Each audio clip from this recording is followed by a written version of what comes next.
قل لا أجد فيما أوحي إلي محرما على طاعم يطعمه إلا أن يكون ميتة أو دما مسفوحا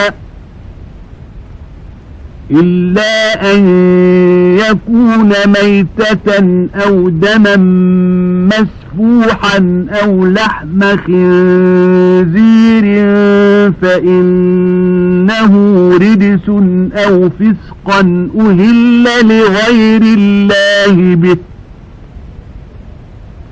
فمن اضطر غير باغ ولا عاد فإن ربك غفور رحيم وعلى الذين هادوا حرمنا كل ذي ظفر ومن البقر والغنم حرمنا عليهم شحومهما إلا ما حملت ظهورهما أو الحوايا أو ما اختلط بعظم ذلك جزيناهم ببغيهم وإنا لصادقون فإن كذبوك فقل ربكم ذو رحمة واسعة ولا يرد بأسه عن القوم المجرمين நபியே நீர் கூறும் உண்பவர்கள் புசிக்கக்கூடியவற்றில் எதுவும் தடுக்கப்பட்டதாக எனக்கு வஹி மூலம் அறிவிக்கப்பட்டதில் நான் காணவில்லை.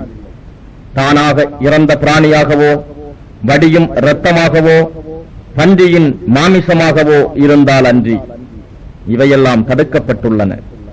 ஏனெனில் இவை நிச்சயமாக அசுத்தமாக இருக்கின்றன. அல்லது அல்லாஹ் அல்லாதவற்றின் பெயர் சொல்லி அறுக்கப்பட்ட பிராணிகளில் இருந்தால் அன்றி அதுவும் தடுக்கப்பட்டுள்ளது. ஆனால் எவரேனும் நிர்பந்திக்கப்பட்டு வரம்பை மீறாமலும் பாவம் செய்ய நினைக்காமலும் புசித்து விட்டால் அவர் மீது குற்றமாகாது. ஏனெனில் நிச்சயமாக உங்கள் இறைவன் மிக்க மன்னிப்போனாகவும் பெருங்கருணை உடையோனாகவும் இருக்கின்றான். நகத்தை உடைய அனைத்தையும் யூதர்களுக்கு நாம் ஹராமாக்கி இருந்தோம். ஆடு மாடு ஆகியவற்றில் அவற்றின் முதுகுகளிலோ அல்லது வயிறுகளிலோ அல்லது எலும்புகளுடன் கலந்தோ இருக்கும் கொழுப்பை தவிர மற்ற அவற்றின் கொழுப்பையும் ஹராமாக்கினோம். அவர்கள் வேண்டும் என்றே மாறு செய்ததற்கு கூலி கொடுத்தோம். நிச்சயமாக நாம் தான் மெய் கூறுகிறோம். நபியே, இவர்கள் உம்மை பொய்ப்பிப்பார்களானால் உங்களுடைய இறைவன் விசாலமான கருணை உடையவன்தான். எனினும் குற்றம் செய்த கூட்டத்தாரை விட்டு அவன் தண்டனை தடுக்கப்பட மாட்டாது.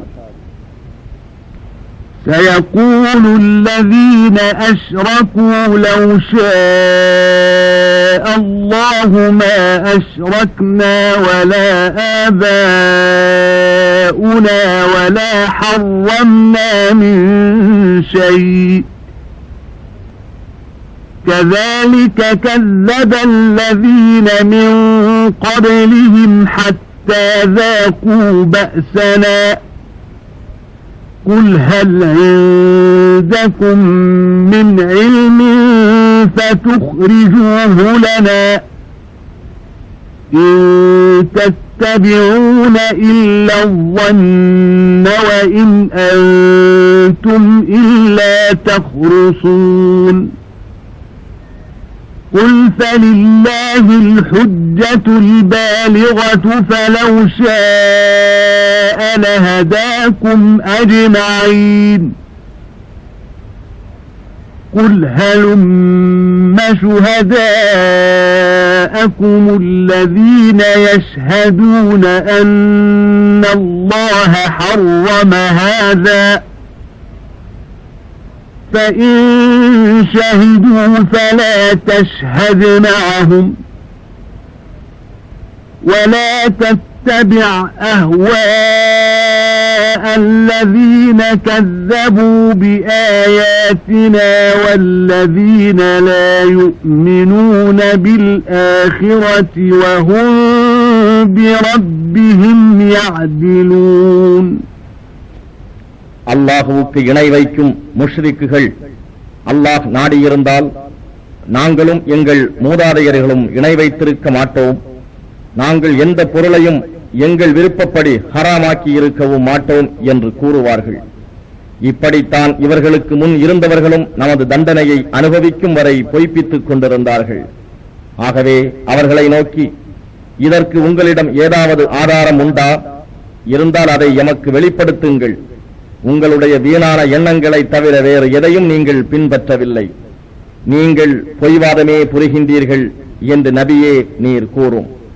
நிரப்பமான அத்தாட்சி ஹுஜ்ஜத்துல் பாலிகா அல்லாஹ்விடமே உள்ளது. அவன் நாடியிருந்தால் உங்கள் யாவரையும் அவன் நல்வழியில் செலுத்தி இருப்பான் என்று கூறும். நிச்சயமாக அல்லாஹ்தான் இதனை ஹராமாக்கினான் என சாட்சி சொல்லக்கூடிய உங்கள் சாட்சிகளை கொண்டு வாருங்கள் என்று கூறும். அவர்கள் சாட்சிகளை கொண்டு வந்தால் அவர்கள் பொய்யராகவே இருப்பர். அவர்களுடன் சேர்ந்து சாட்சி சொல்ல வேண்டாம். நம் வசனங்களை பொய்ப்பிக்கின்றவர்கள், மறுமையை நம்பாதவர்கள் ஆகியோரின் வீணான மன இச்சைகளை நீர் பின்பற்ற வேண்டாம்.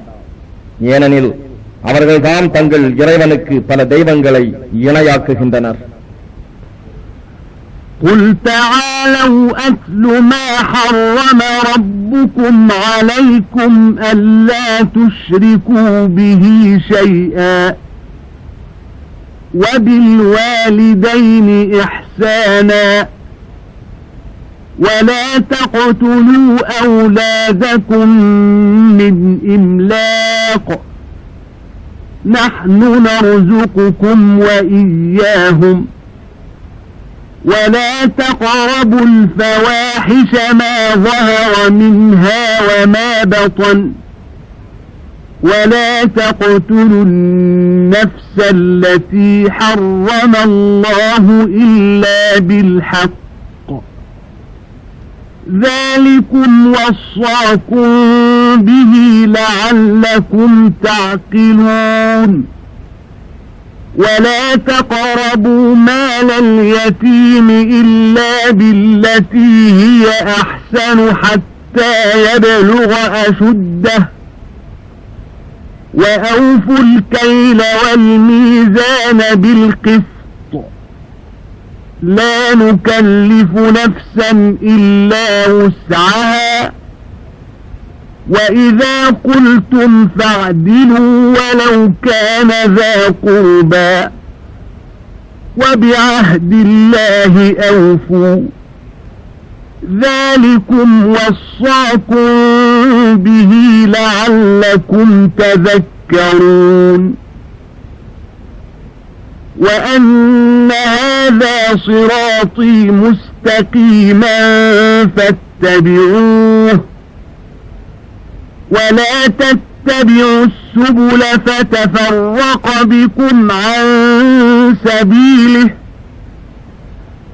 ذلكم وصاكم به لعلكم تتقون வாருங்கள், உங்கள் இறைவன் உங்கள் மீது விலக்கி இருப்பவற்றையும் ஏவி இருப்பவற்றையும் நான் ஓதி காண்பிக்கிறேன். எப்பொருளையும் அவனுக்கு இணையாக வைக்காதீர்கள். பெற்றோர்களுக்கு நன்மை செய்யுங்கள். வறுமைக்கு பயந்து உங்கள் குழந்தைகளை கொல்லாதீர்கள். ஏனெனில் உங்களுக்கும் அவர்களுக்கும் நாமே உணவளிக்கின்றோம். மானக்கேடான செயல்களின் பக்கம் வெளிப்படையாகவோ இரகசியமாகவோ நெருங்காதீர்கள். அல்லாஹ் தடுத்துள்ள எந்த ஓர் ஆத்மாவையும் நியாயமானதற்கு அல்லாமல் கொலை செய்யாதீர்கள். இவற்றை நீங்கள் உணர்ந்து கொள்வதற்காக இறைவன் உங்களுக்கு இவ்வாறு போதிக்கிறான். அனாதையின் பொருளின் பக்கம் அவன் பிராயத்தை அடையும் வரையில் அழகான முறையிலின்றி நீங்கள் நெருங்காதீர்கள். அளவையும் நிறுவையையும் நீதத்தை கொண்டு நிரப்பமாக்குங்கள். நாம் எந்த ஆத்மாவையும் அதனால் தாங்கிக் கொள்ள முடியாத அளவு நாம் கஷ்டப்படுத்துவதில்லை. நீங்கள் எதை பேசினாலும் அதனால் பாதிக்கப்படுபவர் நெருங்கிய உறவினராக இருந்த போதிலும் நியாயமே பேசுங்கள். அல்லாஹுவுக்கு நீங்கள் கொடுத்த உறுதிமொழியை நிறைவேற்றுங்கள். நீங்கள் நினைவு கூர்ந்து நடந்து கொள்ளும் பொருட்டே அல்லாஹ் உங்களுக்கு இவ்வாறு போதிக்கிறான். நிச்சயமாக இதுவே என்னுடைய நேரான வழியாகும். ஆகவே இதனையே பின்பற்றுங்கள். இதர வழிகளை நீங்கள் பின்பற்ற வேண்டாம். அவை உங்களை அவனுடைய வழியை விட்டு பிரித்துவிடும். நீங்கள் நேர்வழியை பின்பற்றி பயபக்தி உடையவர்களாக இருப்பதற்கு இவ்வாறு அவன் உங்களுக்கு போதிக்கிறான். ثم آتينا موسى الكتاب تماما على الذي أحسن وتفصيلا لكل شيء وهدى ورحمة لعلهم بلقاء ربهم يؤمنون وهذا كتاب أنزلناه مبارك فاتبعوه واتقوا لعلكم ترحمون أن تقولوا إنما أنزل الكتاب على طائفتين من قبلنا وإن كنا عن دراستهم لغافلين أو تقولوا لو أنا أنزل علينا الكتاب لكنا أهدى منهم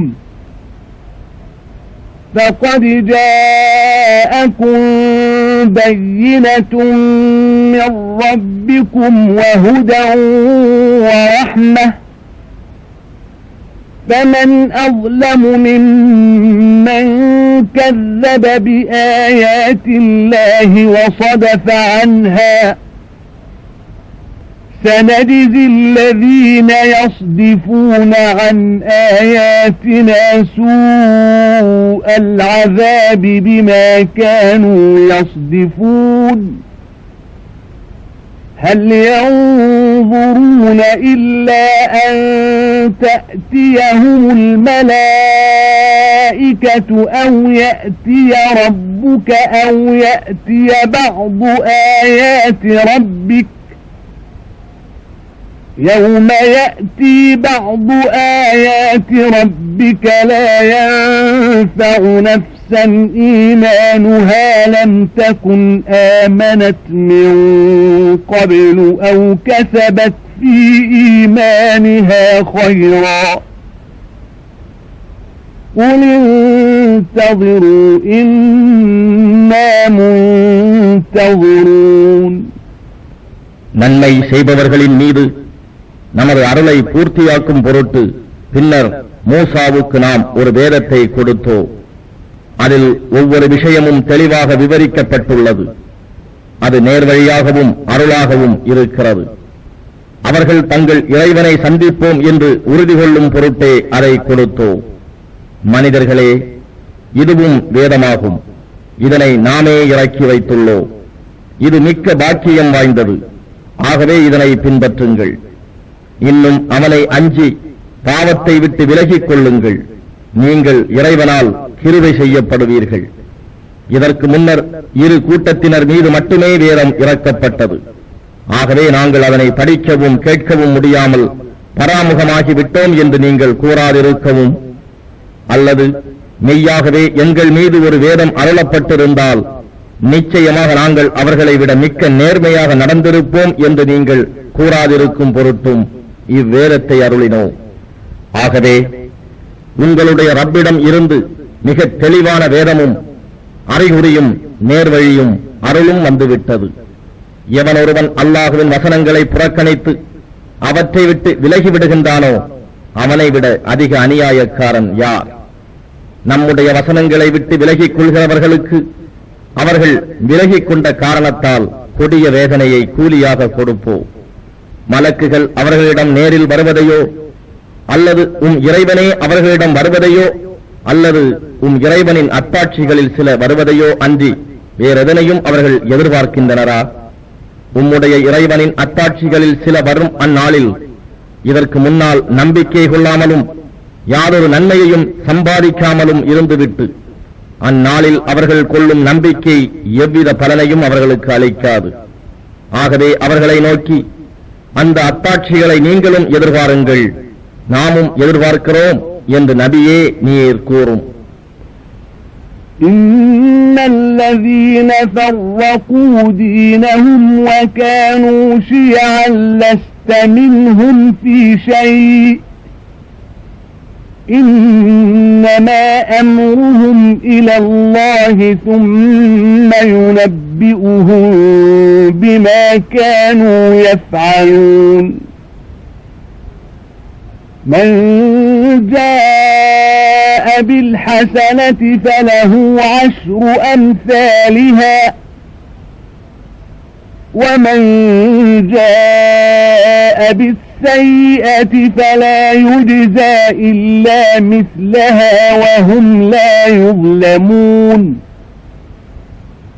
قل إنني هداني ربي إلى صراط مستقيم دينا قيما ملة إبراهيم حنيفا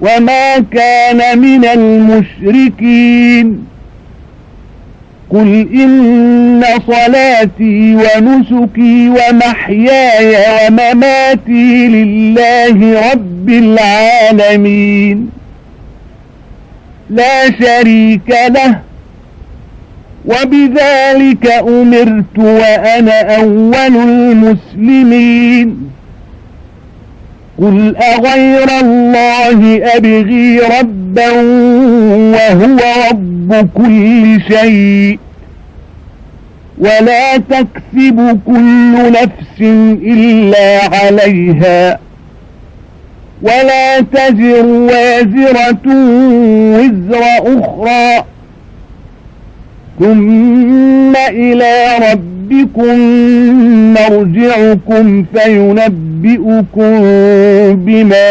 كنتم فيه تختلفون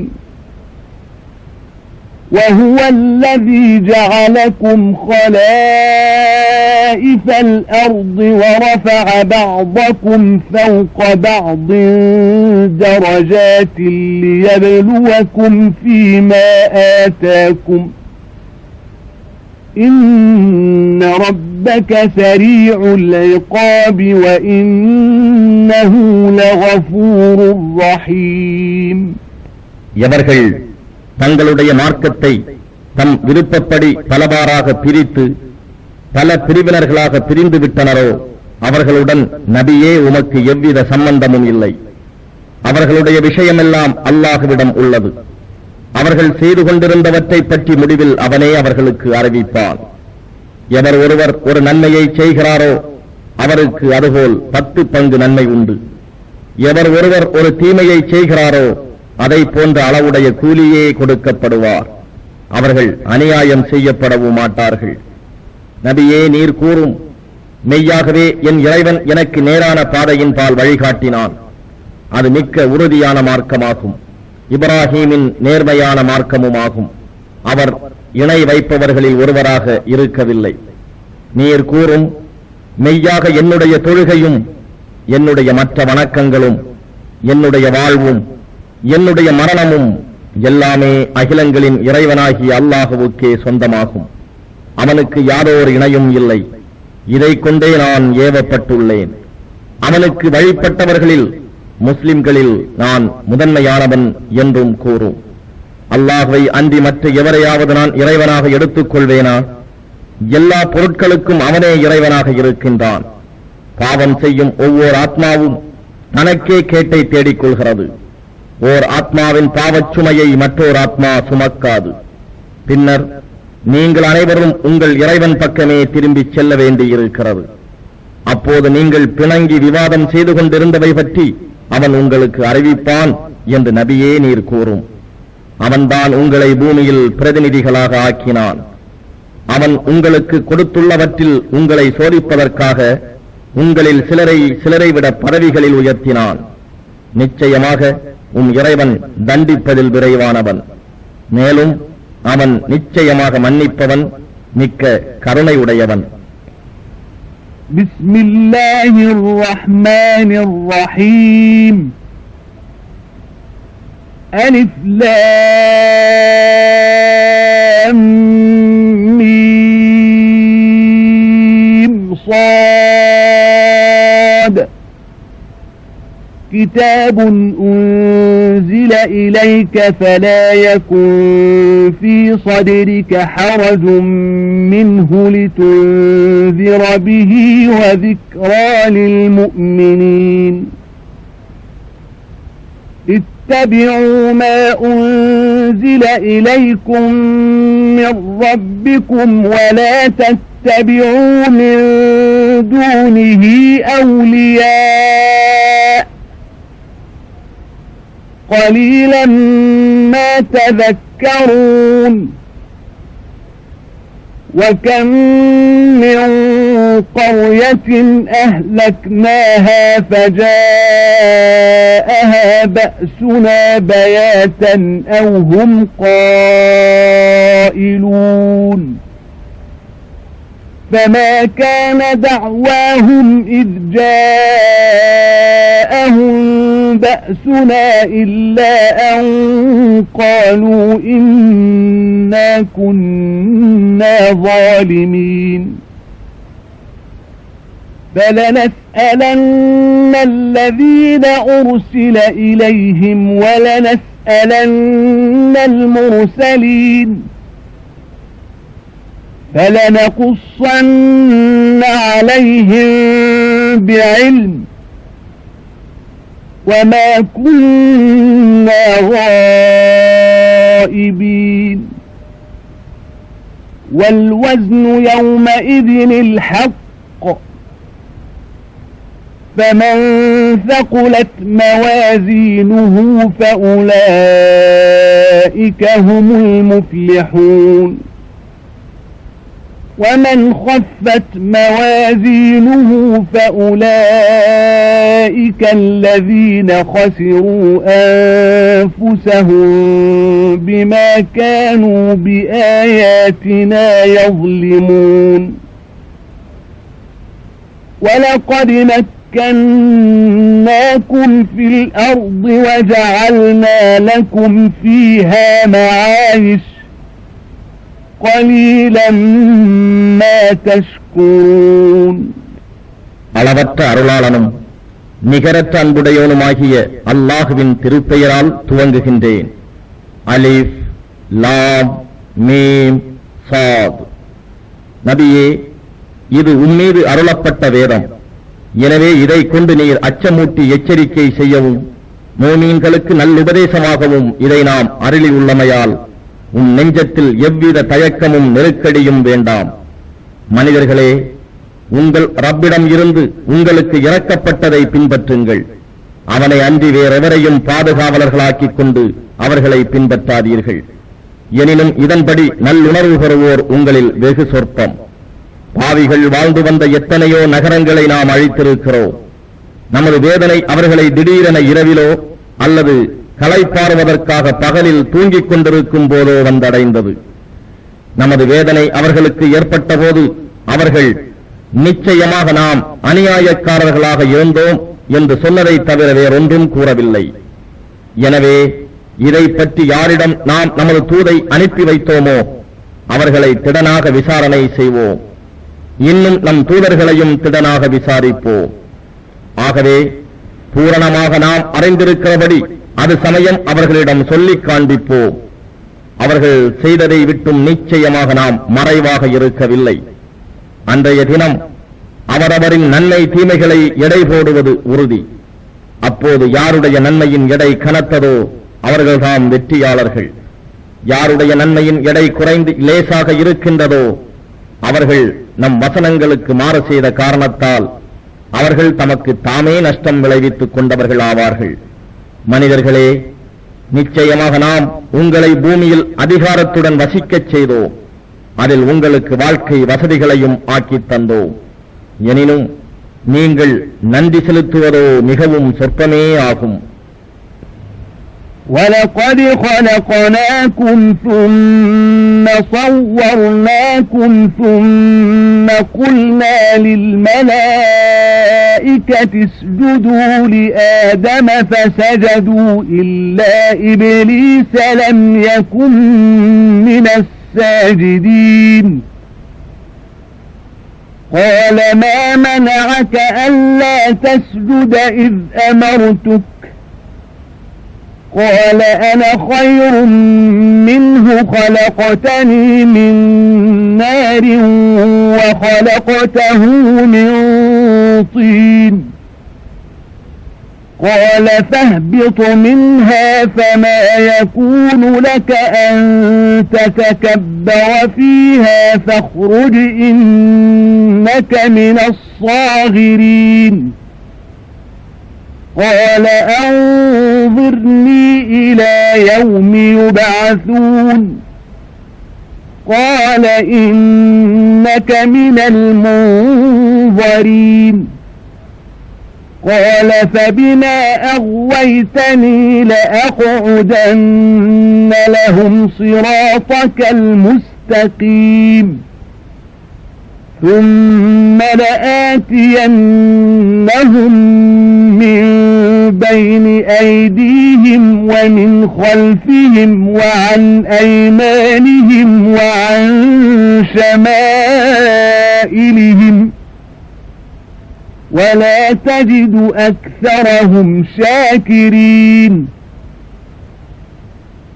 قال اخرج منها مذءوما مدحورا لمن تبعك منهم لأملأن جهنم منكم أجمعين நிச்சயமாக நாமே உங்களை படைத்தோம், பின்பு உங்களுக்கு உரு கொடுத்தோம். அதன்பின் ஆதமுக்கு சுஜூது செய்யுங்கள், சிரம்பணியுங்கள் என்று மலக்குகளிடம் கூறினோம். இப்லீஸை தவிர மற்ற மலக்குகள் யாவரும் அவருக்கு தலைவணக்கம் செய்தார்கள். அவன் மட்டும் தலைவணக்கம் செய்தவர்களில் ஒருவனாக இருக்கவில்லை. நான் உனக்கு கட்டளையிட்ட போது நீ சஜிதா செய்யாதிருக்க உன்னை தடுத்தது யாது என்று அல்லாஹ் கேட்டான். அதற்கு இப்லீஸ், நான் அவரை விட மேலானவன், என்னை நீ நெருப்பினால் படைத்தாய், அவரை களிமண்ணால் படைத்தாய் என்று பதில் கூறினான். அதற்கு இறைவன், இதிலிருந்து நீ இறங்கிவிடு, நீ பெருமை கொள்வதற்கு இங்கு இடமில்லை, ஆதலால் இங்கிருந்து நீ வெளியேறு, நிச்சயமாக நீ சிறுமையடைந்தோரில் ஒருவனாகிவிட்டாய் என்று அல்லாஹ் கூறினான். இறந்தவர் எழுப்பப்படும் நாள் வரை எனக்கு அவகாசம் கொடுப்பாயாக என அவன் வேண்டினான். அதற்கு அல்லாஹ், நிச்சயமாக நீ அவகாசம் கொடுக்கப்பட்டவர்களில் ஒருவனாவாய் என்று கூறினான். அதற்கு இப்லீஸ், நீ என்னை வழிகட்டவனாக வெளியேற்றி விட்டதன் காரணத்தால் ஆதமுடைய சந்ததியரான அவர்கள் உன்னுடைய நேரான பாதையில் செல்லாது தடுப்பதற்காக அவ்வழியில் உட்கார்ந்து கொள்வேன் என்று கூறினான். பின் நிச்சயமாக நான் அவர்கள் முன்னும் அவர்கள் பின்னும் அவர்கள் வலப்பக்கத்திலும் அவர்கள் இடப்பக்கத்திலும் வந்து அவர்களை வழிகெடுத்துக் கொண்டிருப்பேன். ஆதலால் நீ அவர்களில் பெரும்பாலோரை உனக்கு நன்றி செலுத்துவர்களாக காணமாட்டாய் என்றும் கூறினான். அதற்கு இறைவன், நீ நிந்திக்கப்பட்டவனாகவும் வெறுட்டப்பட்டவனாகவும் இங்கிருந்து வெளியேறிவிடு, அவர்களில் உன்னை பின்பற்றுவோரையும் உங்கள் யாவரையும் கொண்டு நிச்சயமாக நரகத்தை நிரப்புவேன் என்று கூறினான். وَيَا آدَمُ اسْكُنْ أَنْتَ وَزَوْجُكَ الْجَنَّةَ فَكُلَا مِنْ حَيْثُ شِئْتُمَا وَلَا تَقْرَبَا هَذِهِ الشَّجَرَةَ فَتَكُونَا مِنَ الظَّالِمِينَ فوسوس لهما الشيطان ليبدي لهما ما وري عنهما من سوآتهما وقال ما نهاكما ربكما عن هذه الشجرة وقال ما نهاكما ربكما عن هذه الشجرة إلا أن تكونا ملكين أو تكونا من الخالدين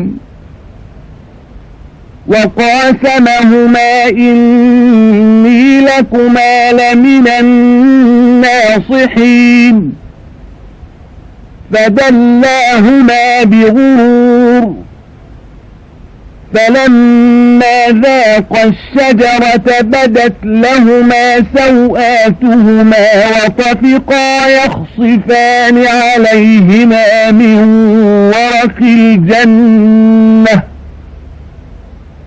وناداهما ربهما ألم أنهكما عن تلكما الشجرة وأقل لكما إن الشيطان لكما عدو مبين قالا ربنا ظلمنا أنفسنا وإن لم تغفر لنا وترحمنا لنكونن من الخاسرين قال اهبطوا بعضكم لبعض عدو ولكم في الأرض مستقر ومتاع إلى حين قال فيها تحيون وفيها تموتون ومنها تخرجون. பின்பு இறைவன் ஆதமை நோக்கி, ஆதமே, நீரும் மனைவியும் சொர்க்கத்தில் குடியிருந்து நீங்கள் இருவரும் உங்கள் விருப்ப பிரகாரம் புசியுங்கள். ஆனால் இந்த மரத்தை மட்டும் நெருங்காதீர்கள். அப்படி செய்தால் நீங்கள் இருவரும் அநியாயம் செய்தவர்கள் ஆவீர்கள் என்று அல்லாஹ் கூறினான். எனினும் அவ்விருவருக்கும் மறைந்திருந்த அவர்களுடைய உடலை மானத்தை அவர்களுக்கு வெளிப்படுத்தும் பொருட்டு ஷைத்தான் அவ்விருவரின் உள்ளங்களில் தவறான எண்ணங்களை ஊசலாடச் செய்தான். அவர்களை நோக்கி, அதன் கனியை நீங்கள் புசித்தால் நீங்கள் இருவரும் மலக்குகளாய் விடுவீர்கள் அல்லது இச்சுவனவதியில் எந்தென்றும் தங்கிவிடுவீர்கள் என்பதற்காகவே அன்றி வேறெதற்கும் உங்களை உங்கள் இறைவன் தடுக்கவில்லை என்று கூறினான். நிச்சயமாக நான் உங்கள் இருவருக்கும் நற்போதனை செய்பவனாக இருக்கிறேன் என்று சத்தியம் செய்து கூறினான். இவ்வாறு அவன் இருவரையும் ஏமாற்றி அவர்கள் தங்கள் நிலையிலிருந்து கீழே இறங்கும்படி செய்தான். அவர்கள் இருவரும் அம்மரத்தின் கனியை சுவைத்தார்கள். அவர்களுடைய வெட்கத்தலங்கள் அவர்களுக்கு வெளியாயிற்று. அவர்கள் சுவனபதியின் இலைகளால் தங்களை மூடிக்கொள்ள முயன்றனர். அப்போது அவர்களை அவர்கள் இறைவன் அழைத்து, உங்கள் இருவரையும் அம்மரத்தை விட்டும் நான் தடுக்கவில்லையா? நிச்சயமாக ஷைத்தான் உங்களுக்கு பகிரங்கமான பகைவன் என்று நான் உங்களுக்கு சொல்லவில்லையா என்று கேட்டான். அதற்கு அவர்கள், எங்கள் இறைவனே, எங்களுக்கு நாங்களே தீங்கிழைத்துக் கொண்டோம்.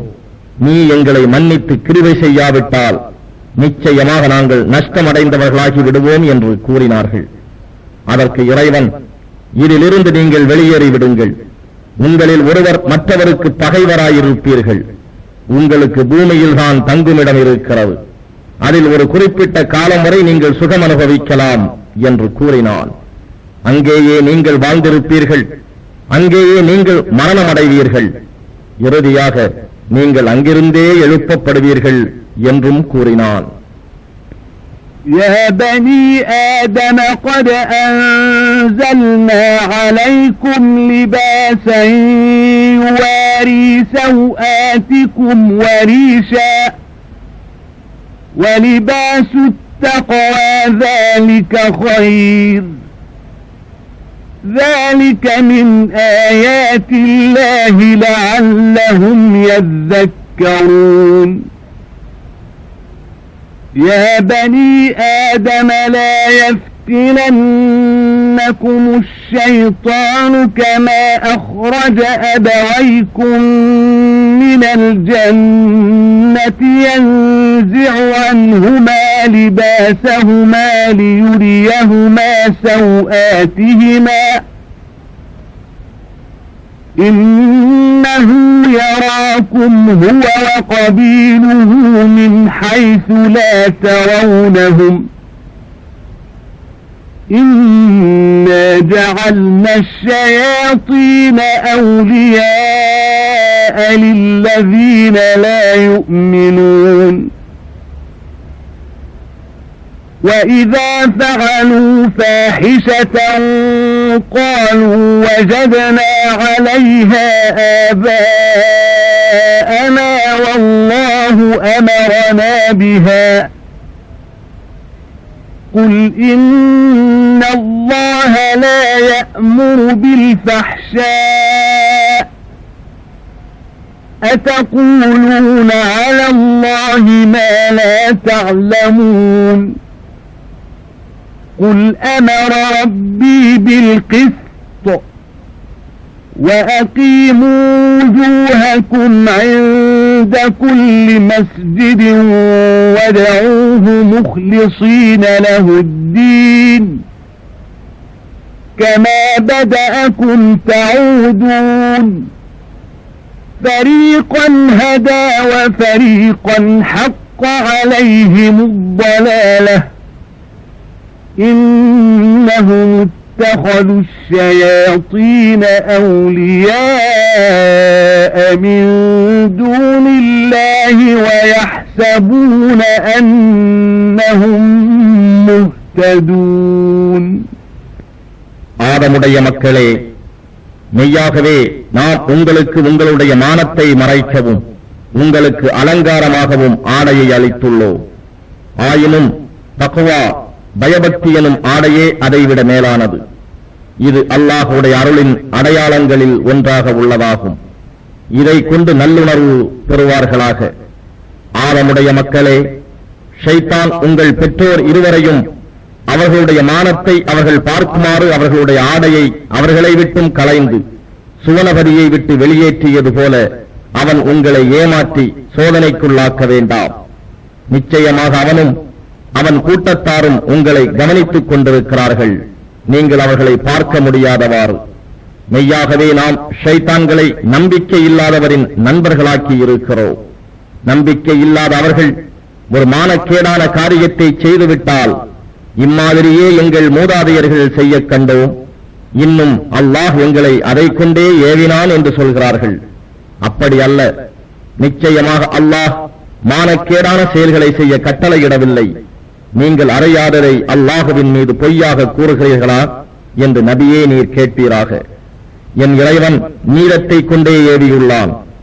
ஒவ்வொரு தொழுகையின் போதும் உங்கள் முகங்களை அவன் பக்கமே நிலைப்படுத்திக் கொள்ளுங்கள். நீங்கள் அவனுக்கே முற்றிலும் வழிபட்டு தூய உள்ளத்தோடு அவனை அழையுங்கள். அவன் உங்களை முதலில் உங்களை படைத்து வெளியாக்கியவாறே பின்னரும் உயிர் பெற்று அவனிடமே நீங்கள் மீளுவீர்கள் என்று நீர் கூறும்.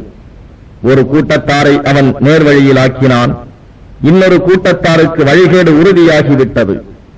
ஏனெனில் அவர்கள் அல்லாஹ்வை விட்டு ஷைத்தான்களை பாதுகாவலர்களாக்கிக் கொண்டார்கள். எனினும் தாங்கள் நேர்வழி பெற்றவர்கள் என்று எண்ணுகிறார்கள். يا بني آدم خذوا زينتكم عند كل مسجد وكلوا واشربوا ولا تسرفوا إنه لا يحب المسرفين قل من حرم زينة الله التي أخرج لعباده والطيبات من الرزق قل هي للذين آمنوا في الحياة الدنيا خالصة يوم القيامة كذلك نفصل الآيات لقوم يعلمون قل إنما حرم ربي الفواحش ما ظهر منها وما بطن والإثم والبغي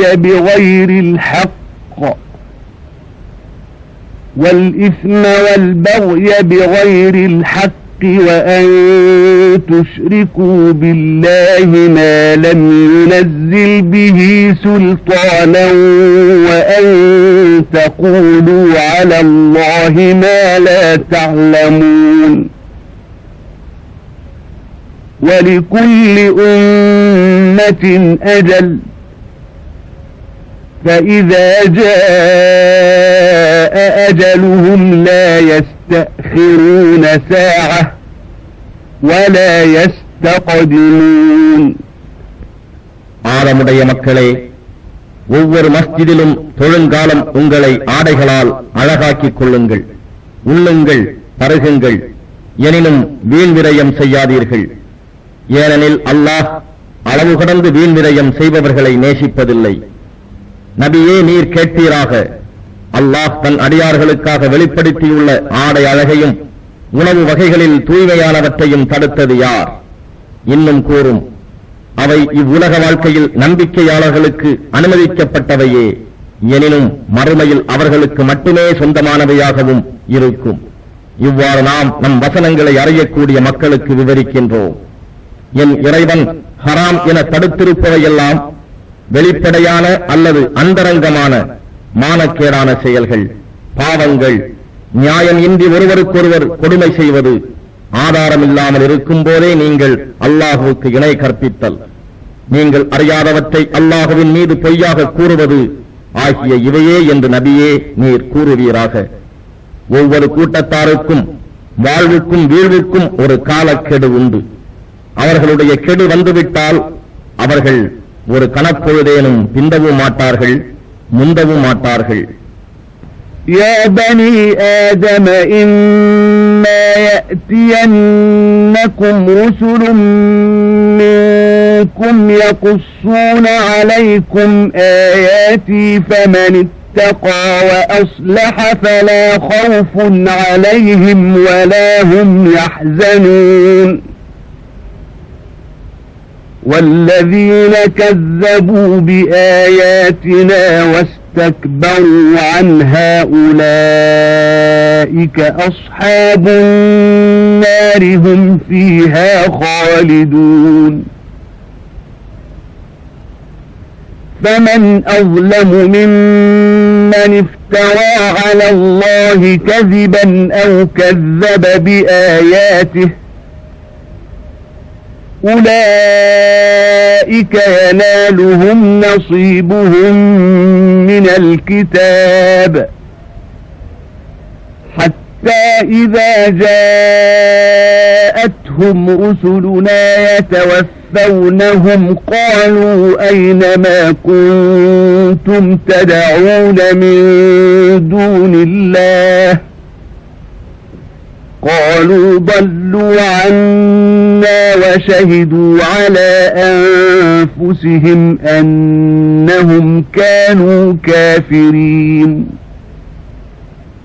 قال ادخلوا في قد خلت من قبلكم من الجن والإنس في النار